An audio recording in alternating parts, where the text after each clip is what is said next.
اور اب جب کہ اسے حقیقت سے آگاہی ملی تھی تو سمان احمد نے اس کے سامنے اپنے دل کا درد کھول کر رکھ دیا تھا۔ پھر اب چھپانے کا فائدہ بھی نہیں تھا۔ واقعی زرش کیا ساری صورتحال سے باخبر ہے؟ پرسوچ انداز میں اس نے سمان احمد کا چہرہ دیکھا، جہاں عجب موسم رقم تھا، خوشی بھی اور دل سوزی بھی۔ نہیں، اپنے بالوں کو سمیٹتے سمان احمد نے ایک گہری سانس خارج کی تھی۔ اور میں چاہتا بھی نہیں ہوں کہ اسے کچھ علم ہو، اس وقت تک تو بالکل نہیں، جب تک امی راضی نہ ہو جائیں۔ اور اگر امی کو علم ہو گیا کہ زرش کے متعلق میرے محسوسات اس نوعیت کے ہیں تو وہ زمین اور آسمان ایک کر دیں گی۔ کبھی نہیں مانیں گی، کبھی بھی نہیں۔ میں چاہتا ہوں کہ یہ سب کچھ اس طرح ہو کہ امی خود دلی آمادگی اور رغبت سے نئے تعلقات کی ابتدا کریں۔ سمان نے گزشتہ چند دنوں کی اندرونی پریشانی ایک دم ظفر کے سامنے لا رکھی تھی۔ جس طرح کے تم لوگوں کے خاندانی حالات میں رنجشیں ہیں، اس میں تو آنٹی کو اپنی پرانی تمام رنجشیں مٹا کر خود پیش رفت کرنا ہوگی۔ وہ بھی نہایت سنجیدگی کے ساتھ تبصرہ کر رہا تھا۔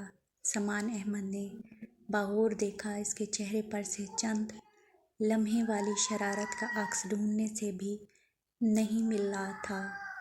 سمان کے ہونٹوں پر ایک دھیمی مسکان سرایت کرتی گئی۔ چھوڑو یار اس ٹاپک کو، جتنا بھی اسے سوچیں گے اتنا انتشار کے سوا کچھ بھی حاصل نہیں ہوگا۔ فی الحال تو تم مجھے آؤٹنگ کے لیے لے جانے والے تھے۔ سمان احمد نے فوراً موضوع بدلا تھا۔ وہ خود بھی اس ٹاپک پر مزید گفتگو کرنے کے موڈ میں نہیں تھا۔ ظفر نے اسے دیکھا، اس کے چہرے پر ایک دم شرارت کا عکس لہرایا تھا۔ عشق نے نکما کر دیا ظفر، ورنہ سمان احمد بھی آدمی تھا بڑے کام کا۔ سمان احمد نے ایک دم قہقہ لگایا۔ ظفر نے اچھا خاصا شعر برباد کر دیا تھا۔ ویسے یار، تمہیں زرش کا نام چھپانے پر میں قطعی معاف نہیں کروں گا۔ سمان احمد نے بامشکل اپنی مسکراہٹ کو روکا۔ مثلاً کیا کرو گے؟ سمان احمد مکمل طور پر تھوڑی دیر والی کیفیت سے باہر آنا چاہتا تھا۔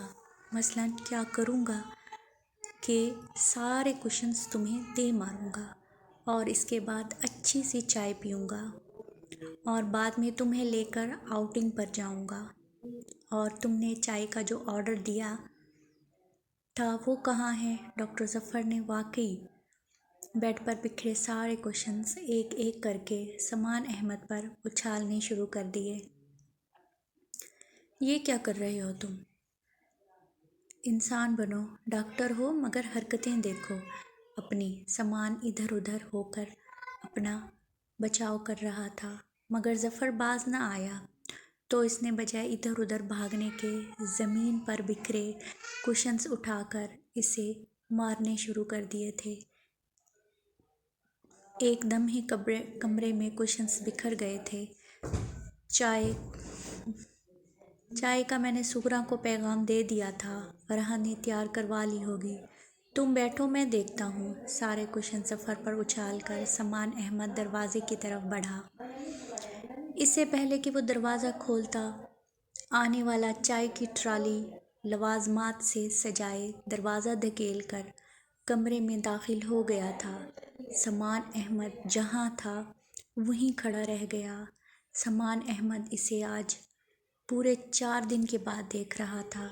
4 دن پہلے جب وہ اس کے ہاں سے گئی تھی تو کس قدر اداس اور مزمل تھی اور دل گرفتہ تھی، اور اب چہرہ بالکل بے ریا تھا۔ 4 دن پہلے امی اور زرش کے درمیان ہونے والی تلخ کلامی کا شعبہ تک نہ تھا۔ شگفتہ تر و تازہ چاندنی کی طرح روشن چہرہ لیے اپنی شہد رنگ آنکھوں کے دکھتے ہیرے لیے اس کے سامنے تھی۔ السلام علیکم زرش، سعود احمد نے اسے ایک دم تصورات کی دنیا سے باہر لا پٹکا تھا۔ سامان احمد ایک دم جھینپ کر سیدھا ہوا، سر کے اشارے سے اس کے سلام کا جواب دے کر رخ موڑا تو ظفر کو شریر نظروں سے اپنی جانب دیکھتا پا کر خجل ہو گیا۔ ارے زرش آئی ہیں، کیسی ہیں زرش آپ؟ سامان احمد کو شرارتی نظروں سے تاڑتے وہ زرش کی طرف مکمل طور پر متوجہ ہو گیا تھا۔ میں بالکل ٹھیک ہوں، آپ کیسے ہیں؟ وہ چائے کے لوازمات سے بھری ٹرے اندر لا چکی تھی۔ آرام سے ٹرالی سیٹ کر کے وہ چائے کے لوازمات ٹیبل پر سجانے لگی تھی۔ میں تو بالکل ٹھیک ہوں، البتہ ظفر نے کن اکھیوں سے جھینپتے ہوئے سامان احمد کی طرف دیکھا۔ سامان احمد اس کے البتہ کہنے پر سٹ پٹا اٹھا، نہ جانے اب کیا کہہ دے۔ ظفر اس نے تنبیہ سے پکارا تھا۔ وہ کھل کر ہنس دیا۔ زرش نے ناسمجھی میں دونوں کو دیکھا اور پھر کمرے کی حالت کو، جہاں جا بجا کشنز بکھرے ہوئے تھے، بستر پر، قالین پر، صوفوں پر، ورنہ سامان احمد کا کمرہ تو بہت نفاست سے ٹپ ٹاپ ہوتا تھا، مگر ارد گرد دیکھتے ہوئے اس کی نظر سامان احمد پر آ ٹکی تو اسے یاد آیا کہ وہ آج یہاں کیوں آئی ہے۔ سامان بھائی، آپ کی طبیعت کیسی ہے اب؟ انتہائی سادہ انداز میں وہ پوچھ رہی تھی۔ سامان احمد صوفے پر بیٹھے ہوئے ٹھٹکا تو ظفر کھنکارا۔ کیوں، میری طبیعت کو کیا ہوا ہے؟ زرش کے استفسار پر ظفر کھانسنے لگا۔ اسے نظر انداز کر کے سامان احمد نے سنجیدگی سے اسے دیکھا۔ وہ صبح کالج میں فری ذکر کر رہی تھی کہ رات آپ کی طبیعت کچھ ٹھیک نہیں تھی۔ میں نے گھر جا کر مما کو بتایا تو انہوں نے سختی سے تاکید کی کہ میں پوچھ کر آؤں۔ آدھا گھنٹہ ہو گیا مجھے آئے ہوئے۔ فرح چائے بنا رہی تھی، ابھی ایک دوست کی کال آ گئی تھی، مجھے چائے دے کر اس نے کمرے میں بھیج دیا تھا۔ سادگی سے مگوں میں چائے ڈیلتے ہوئے اس نے بتایا تھا۔ سامان احمد کی نظریں اس کے سراپے میں الجھنے لگی۔ ظفر کی موجودگی کا خیال کر کے سامان احمد نے اپنی نظروں کا زاویہ بدل دیا۔ اوہو، کچھ بھی نہیں ہوا تھا، راست بس سر میں ہلکا سا درد تھا، اسی وجہ سے فری پریشان ہو گئی، بلا وجہ تم لوگوں کو بھی پریشان کیا، پاگل ہے وہ پوری۔ سامان احمد نے ہنس کر ٹالا تھا۔ پاگل نہیں ہے، وہ بتا رہی تھی آپ آج کل کچھ پریشان رہنے لگے ہیں، اور تو اور چھوٹی چھوٹی باتوں پر جھگڑنے بھی لگے ہیں، کسی چیز کی ٹینشن لے رہے ہیں۔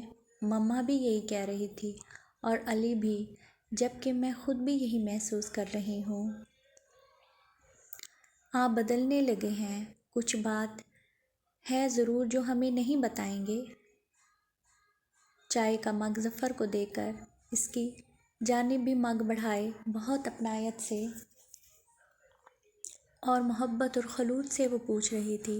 سامان احمد نے حیرت سے اسے دیکھا۔